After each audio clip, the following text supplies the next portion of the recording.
Okay, in the previous class we have studied about the structure of a flower and the various parts of the flower and their role.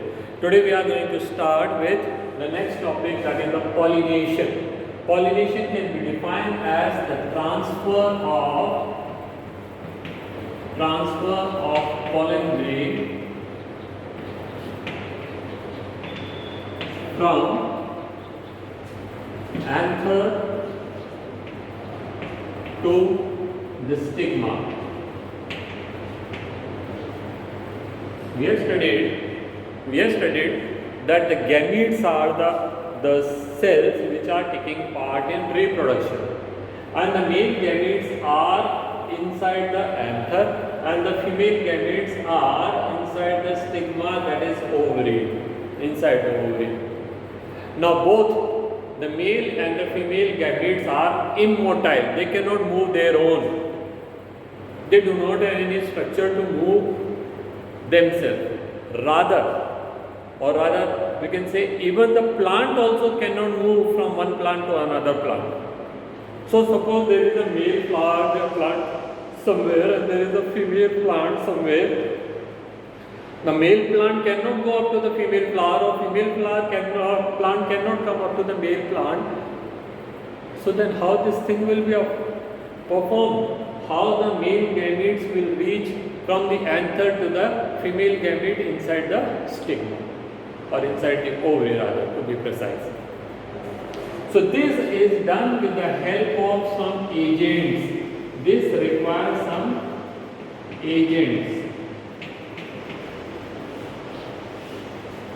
Some external body is required, some external agent is required. Now external agent which is performing this can be living or non-living. So if it is living, it is called biotic, and if it is non-living, it is called abiotic. Biotic agents can be insects,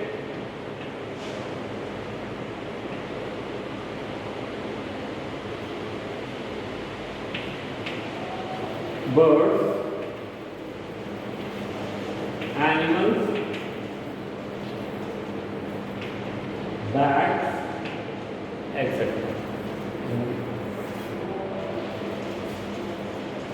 The animal, that is, all of these are animals only. But when I talk about animal here, that is, we are talking about the mammals. Okay. So when the pollination is performed by insect, it is called entomophily. It is known as entomophily. Entomophily. When it is done by bird, it is known as ornithophily. When it is done by animals, it is called zoophily. And when it is done by the bats, it is called Chiroptero, Chiroptero,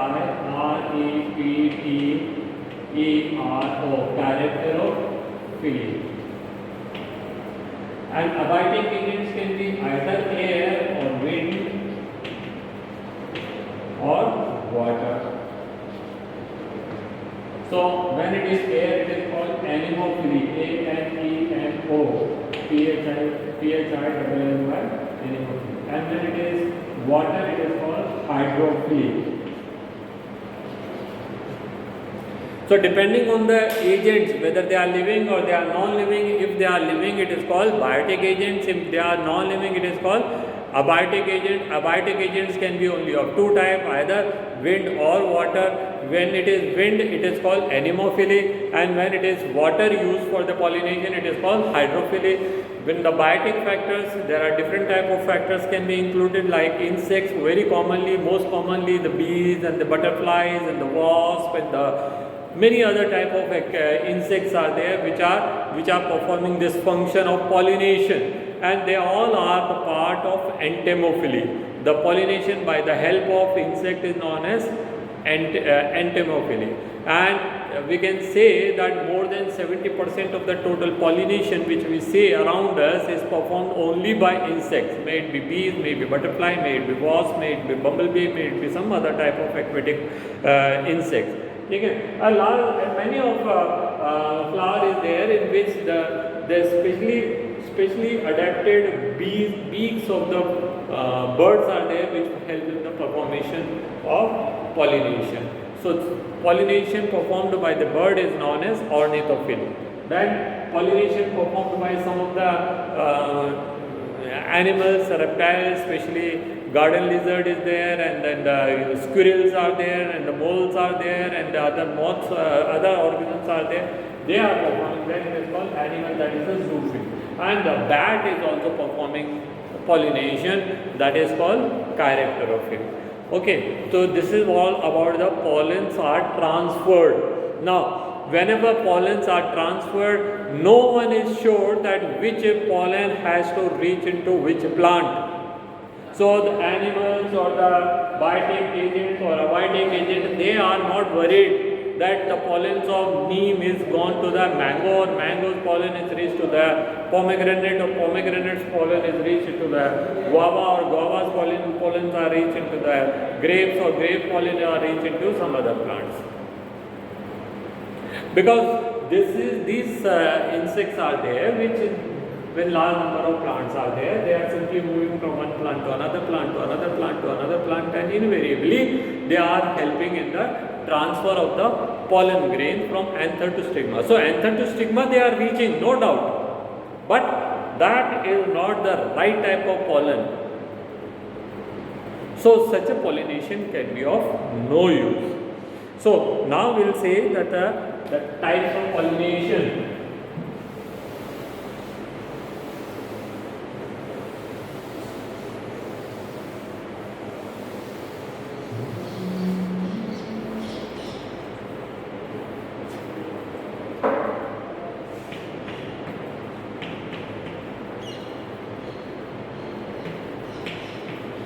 Types of pollination. Pollination is divided into two types: self-pollination and cross-pollination. Self-pollination is of two types. Within the same flower, that is called autogamy, and within different flowers, that is called heterogamy.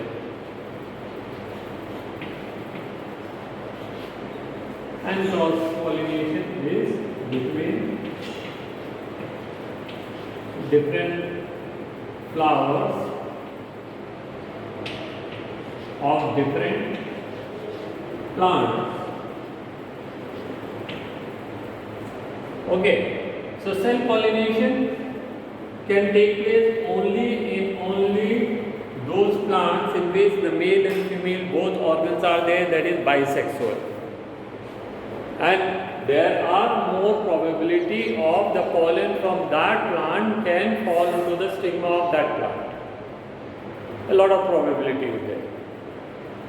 So that case is called autogamy. That is when the pollen from a stigma fall onto the stigma, pollen from an anther fall into the stigma of the same flower, within the same flower. Pollination within same flower. Heterogamy, pollination or the pollen from anther fall into the different stigma of different flower under the same flower. Different flower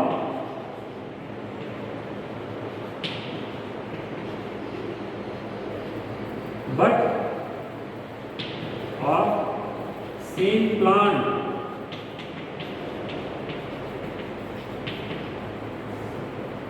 And cross-pollination is the one in which neither the plant is same nor the flower, but species is same. Okay? Different flowers of different plants of same species. So what was the same I had written in the dominated by the capital letters, so I write here same species. Same plant, of course, same flower, it will be same species, only same plant also it is same species. Same flower means if it is a flower, say for example, this is a flower and this is the anther, from anther this thing is reached to the stigma. And in the different plants, this is a flower, this is another flower, this is another flower, an insect taken the pollen and reached it here. And different plant,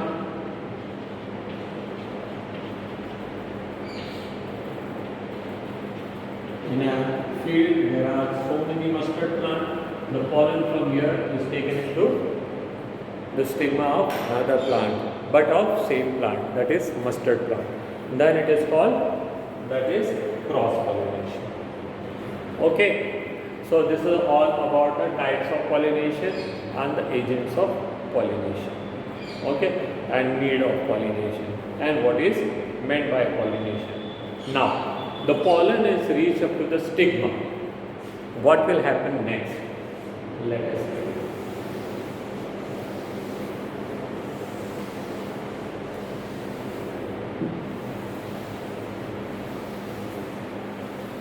So the topic of pollination is over. The next is fertilization.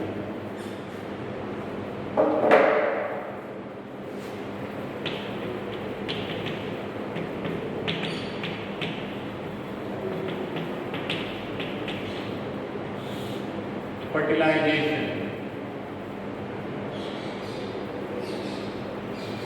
That is the fusion of male and female gamete. The event of fusion of male and female gamete is known as fertilization.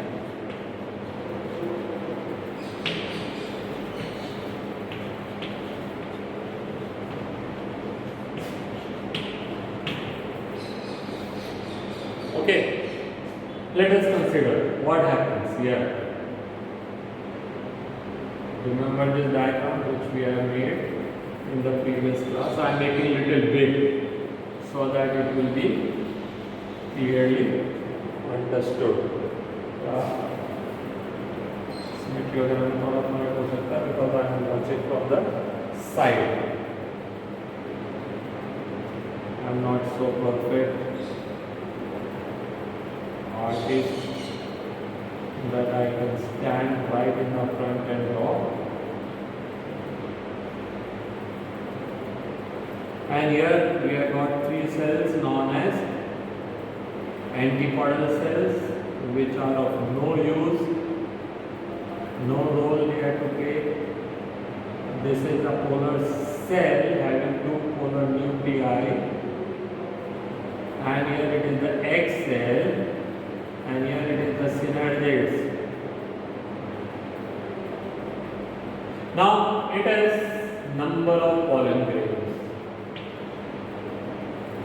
which the different agents must have left. It is not necessary that the pollen are of same species. If I consider this is a mango flower, the pollen can be of mango, or guava, pomegranate, bubble tree, neem tree. Pollen can be of different flower, okay, different species, and they may not play any role in. Okay, so if the pollen are of same species, then only the further processes take place. If it is of not same species, they will not be used. Suppose this is of same species, so they will germinate.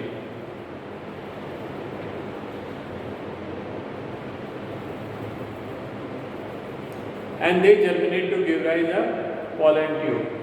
And the pollen tube continue to grow. And when the pollen tube grows, it has got one vegetative and one alveolar. One vegetative and one generative cell.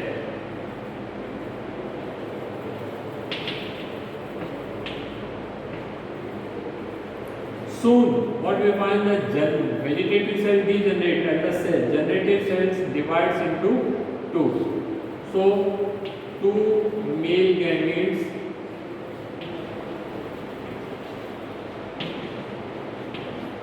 are formed by division of male generative cell.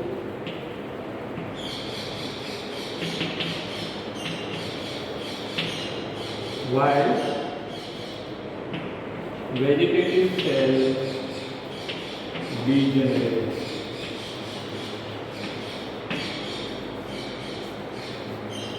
Vegetative cells degenerate. Now, this will continue to grow. Okay. When it continues to grow, I have to make another diagram.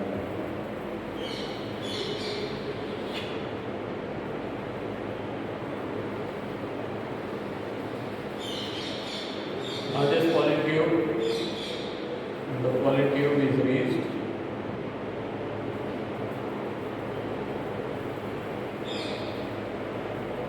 Up to the micropolyp.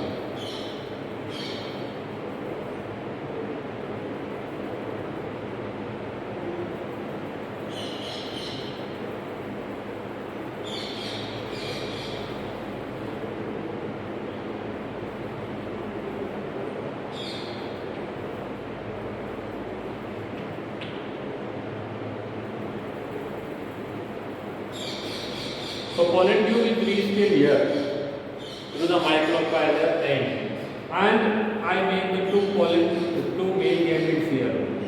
One male gamete and the second male gamete. These male gametes will enter from here.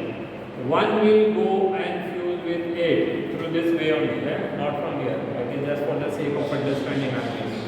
And the other will fuse with this. So the two male cells are fusing with the two cells of the ovaries. This is called double fertilization. Fusion of two male gametes and the two cells from the ovary is known as fertilization.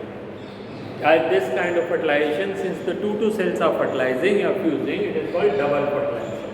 So now we will rub this off and we will write double fertilization.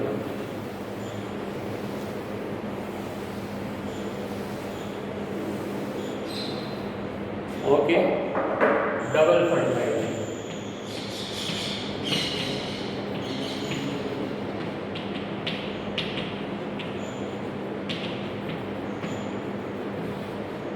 There were two male gametes, one male gamete and another male gamete.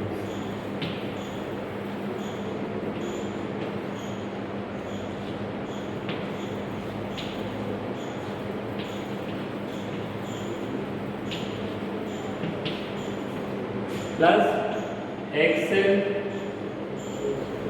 that is also haploid.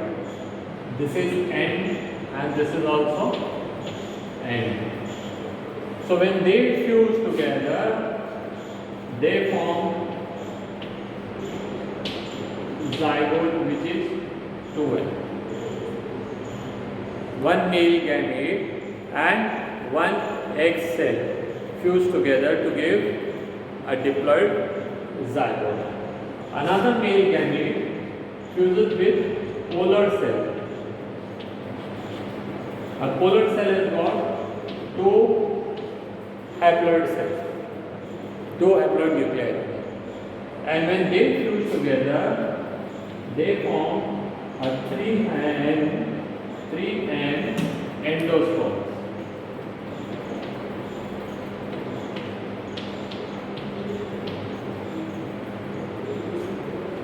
Okay, one this and this. I just make a line here. This event is known as syngamy.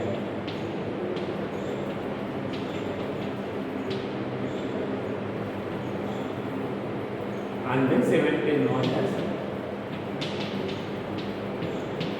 triple fusion. The down one is known as triple fusion and the top one is known as single. Okay. So syngamy is the fusion of haploid male gamete with haploid egg cell to produce diploid zygote. And triple fusion is the fusion of haploid male gamete with two haploid nuclei of polar cell will resulting in the formation of triploid endosperm. So if the difference is to be written, if the difference is asked, the male gamete is same in both the cases. Male gamete fuses with the egg cell, male gamete fuses with the polar nuclei. First difference. Second, both male gamete and egg cells are haploid, whereas the male gamete is haploid but the polar nuclei is diploid. Difference number 2. Third, the male gamete and egg cell fuses to form a zygote which is 2n. Here, the male gamete and polar nuclei fuse to form endosperm which is 3n. Fourth difference, the zygote will form new roots and the stem and a new plant, whereas the endosperm only stores the food in the seed. Okay, so endosperm has got reserved food for the germination and the growth of the seed, that is embryo of the seed. So I think it is clear to you what is the difference between pollination and what is the pollination and what is fertilization. Pollination is mainly a transfer of the pollen grain, whereas the fertilization is the fusion of the gametes. Secondly, pollination does not guarantees that the seed will form. Fertilization guarantees the seed will form. Third, in pollination, pollen from any plant can come. Fertilization can always take place in the gametes of same plant, male gamete and female gamete of same plant.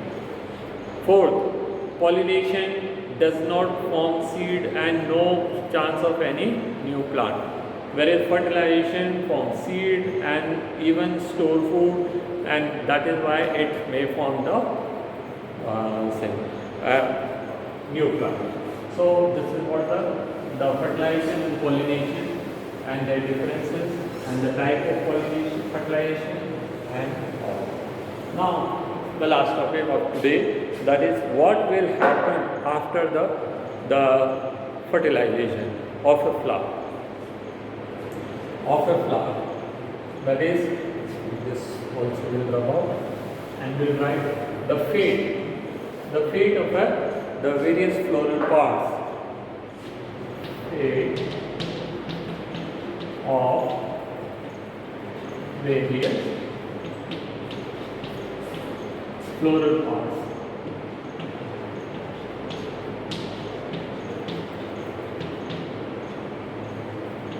After fertilization.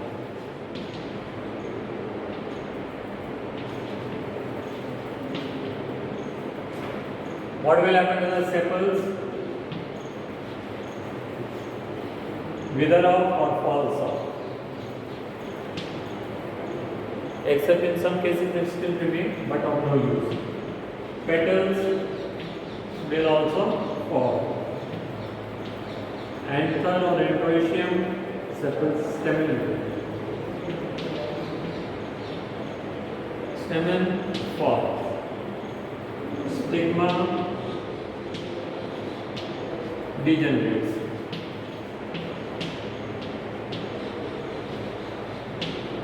Style degenerates. Ovary forms fruits. Okay. Ovule forms seeds. Okay. So these are the various parts and their fate. Okay. That's all for today. In the next class we will study the next topic. Thank you, children.